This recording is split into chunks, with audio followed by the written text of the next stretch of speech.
Well, so what are you thinking now? Those 2 goals making you sweat, or you still feeling comfortable? No, I think we're okay. Again, we spoke after the Man City game, and it's halftime. We can't get complacent, that's for sure.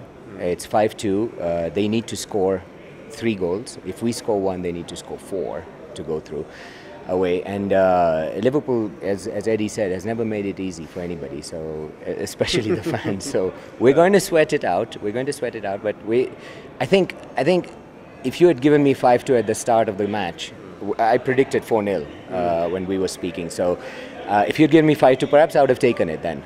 And I think you and I both know Liverpool fans are the only fans in the world who would go with a 5-2 advantage away and still be sweating. So hey, this is the way it is. The thing that's getting me the most, and the worrying part, is that we have no midfielders left.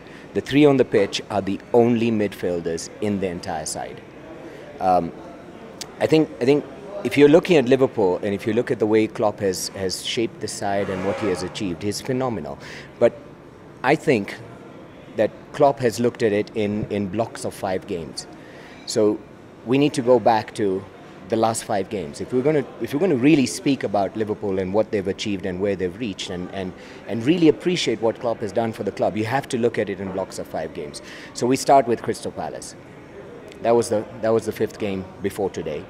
Coming into the game, 2-week international break. Everybody was talking about how Liverpool don't do so well after an international break. Players flying in from all over the world, from Croatia, from Brazil, from Egypt, Senegal, wherever. And now we have a perfect storm. We have a 2-week international break. We have players coming in from everywhere in the world. We have an opposition manager who was an ex-Liverpool manager, Roy Hodgson. We have 3 players on their side. Sakho, who's the right back? I forget. Martin Kelly, and the forward Benteke. So they're primed to try and beat and prove Liverpool fans wrong that they were not worthy of the red shirt. We've got a news of Gomez being injured just before the game. We had Matip out for the season. The news just filtered in before the game. And you and I saw Lallana get injured for the season in that match. So now that is dwindling us down to 4. And then Oxlade-Chamberlain now as well. Well, that's today. But on that day, Roma beat Barcelona after being 3-0 down. Yeah. So if you look at 5 block games, now you're suddenly going to Man City. Man City, we have 4 midfielders, 3 on the pitch, 1 on the bench, and guess who gets a yellow card? Henderson. And suddenly we're down to losing Henderson for the 2nd leg. We beat Man City 2 legs, home and away. In between, we have a very, very tepid Everton game, right, where we have hardly any players that we can bring in onto the pitch. And then after the Everton game, we beat Man City convincingly, 2-1, right, away.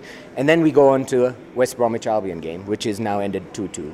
And now suddenly Roma. So if you look at 5 block games, and you look at what Jurgen Klopp, and today, of course, as you said, Alex Oxlade, one of your boys. Not anymore.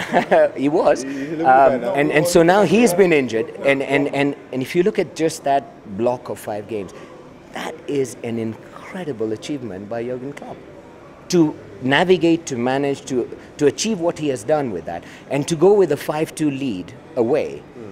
Seriously, you have to be... I'm sure after a little while, half an hour, 45 minutes, you ask any Liverpool fan here, they'll be like... It'll sink in. It'll sink in, and we'll say, hell, we could have taken this at the start of the match. We would have definitely... We're taking it now. I'm taking it in now. So you can feel the final is there almost. The final's there. Again, just to be cautious, it is still halftime, and I have no doubt that Jurgen Klopp is drumming that into his players more than anybody else is.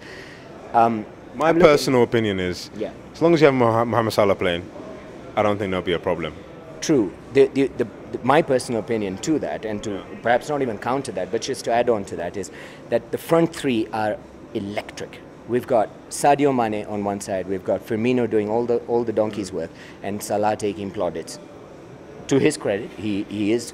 I mean, that first goal today was inch perfect. To beat Alisson, Brazil #1, who's keeping out Edison from the #1. To beat Alisson, it would have taken something incredible, right? So he's done it. He's done, and naturally he should get all the accolades and all the plaudits that he is getting today. The point of the matter is that the drop off from those three is quite large. If you take off Firmino, who do you bring on? You bring on Solanke, you bring on